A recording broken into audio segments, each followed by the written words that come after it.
Morning 3:30కి message చేశాను, చూసావా?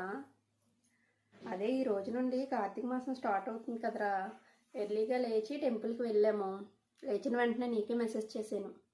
రేపు బస్ స్టాప్లో నా కోసం వెయిట్ చేయకు, అంటే లేట్ అవ్వచ్చు, ఇంట్లో పూజ ఉంది, కార్తీక మాసం కదా. నువ్వు 8:30 బస్కి వెళ్ళిపో, ఈవినింగ్ కలుద్దాం.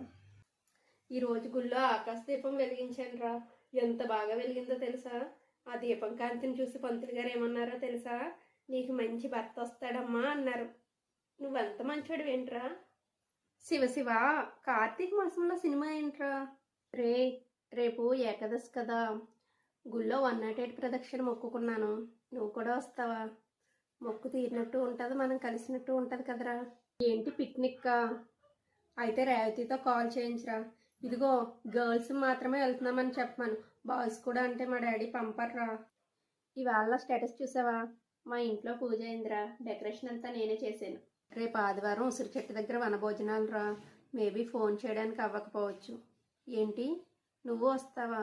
ఇంకేమైనా ఉందా ఏంటి? హంగ్రీ బర్డ్కా? కార్తీక మాసం కదరా, నాన్ వెజ్ తిన్నాం. సుబ్బయ్య గారు హోటల్కి వెళ్ళిపోదామా? వెజ్ మీల్స్ బాగుంటాయి. ఏంట్రా, ఈరోజు కూడా మీది చికెన్ కూరేనా? కార్తీక మాసంలో చికెన్ చీప్ వస్తుందని రోజు వండేసుకుంటున్నారా? నిన్న కాలంలో ఒత్తులు వదులుతుంటే మీ వదిన నన్ను చూసి నవ్వుతుంది ఏంటి? మన గురించి ఏమైనా చెప్పావా? నిన్న గుళ్ళో 1 దీపాలు వెలిగించాం.